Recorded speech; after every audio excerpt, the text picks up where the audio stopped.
Prime Minister Mark Carney, the economic tough guy who promised to stare down Trump's tariff threats, is folding. From bold elbows up election promises to his elbows now being down and tail-tucked defeat, Carney's admitting that there's no tariff-free deal in sight. Let's dig in. I expect that the discussions will intensify between now and the end of the month, and we'll be working hard on that.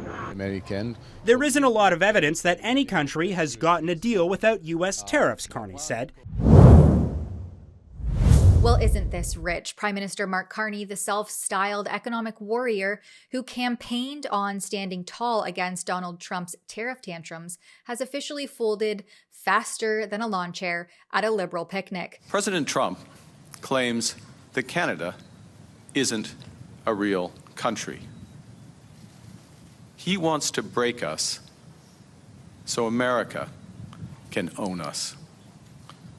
We will not let that happen. Despite all of his chest puffing about defending Canada's interests, Carney's now out here admitting that there's little evidence he can secure a tariff-free trade deal with the United States. So much for that tough guy routine. His elbows are down, neatly tucked, and he's waving the white flag before the August 1st tariff deadline even hits. So much so that even the CBC, our state broadcaster, can no longer ignore it. I want to start with you.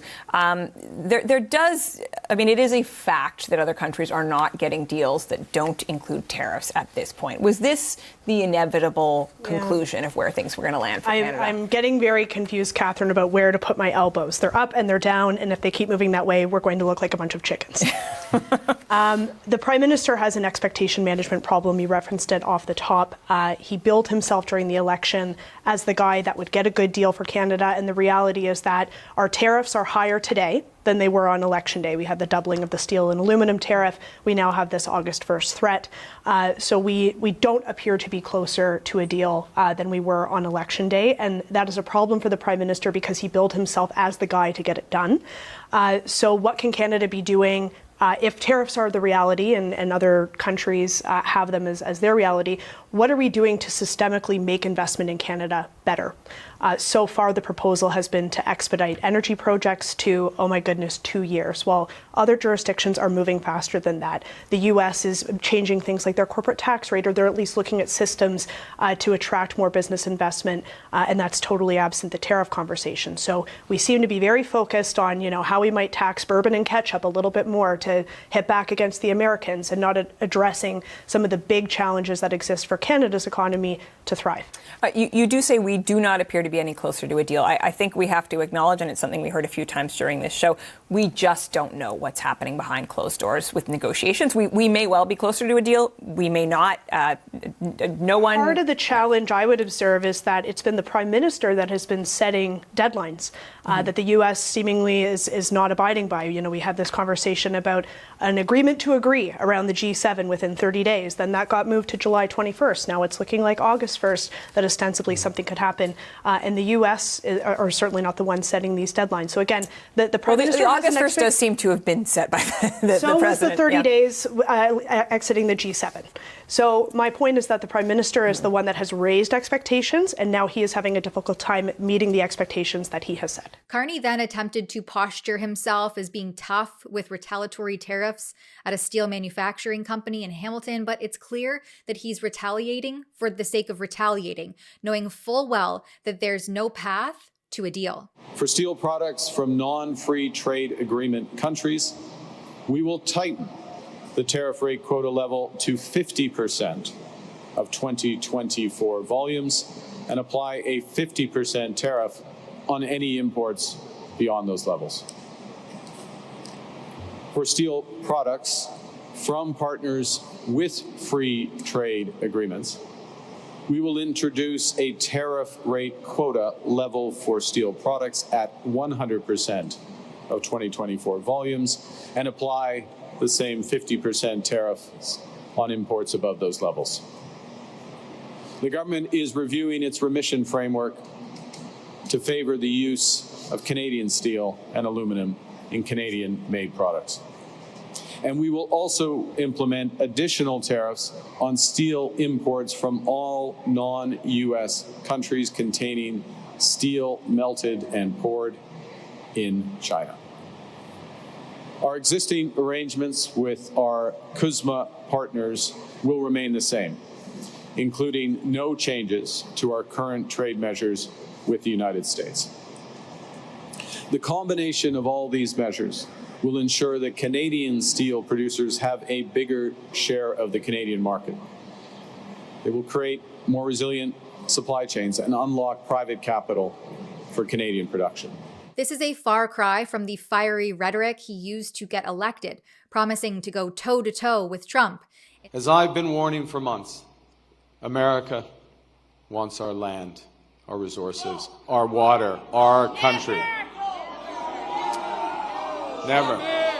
But these are not idle threats. President Trump is trying to break us so that America can own us. That will never ever happen. Instead, it's becoming more clear that Canada's likely stuck with Trump's economic punches, leaving businesses and consumers to eat the costs, all while the laid-off workers suffer the most. You told Canadians that you would be elbows up, and they appear to have largely given you a mandate to get a good deal from the president. But thus far, we have not seen that Canada has gotten basically nothing. And Canada also had to give one of its bargaining chips when it comes to the digital services tax, something other countries like the UK did not give up in their deal with the US. How do you still convince Canadians that you are really elbows up? Well, look, we are in the midst of long now and tough negotiations with the United States. And we're working for the best deal for Canada. We have put in place a series of retaliatory measures, including in the steel sector. We have secured tariff-free access for a number of Canadian goods. In fact, the percentages are very high in terms of outside of the most affected sectors, steel being one of them, autos, aluminum, forest products. The vast majority of Canadian goods and services are tariff-free. That is not the case for most other countries. We will continue to work constructively for a deal, but it has to be a deal that works for Canadians and Canadian workers. And part of the reason why we don't have a deal is that deal is not yet on the table. But Carney's portfolio won't suffer at all.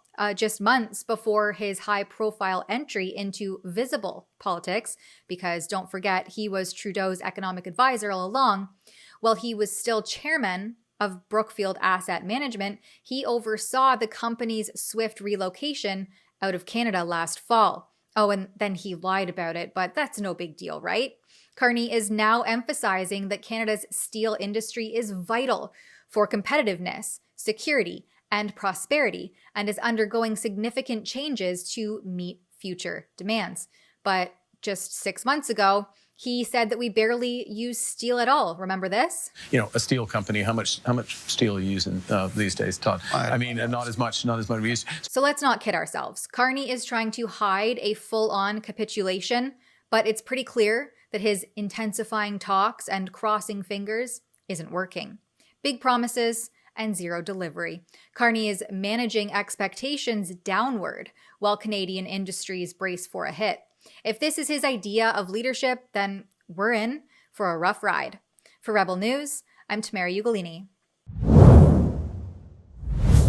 Who really is Mark Carney? Well, if you'd like to know the answer to that question, you can check out our coverage and support our work critical of his globalist ties, climate agenda, and economic policies that prioritize corporate interests over everyday Canadians at thecarneyfiles.com. That's thecarneyfiles.com.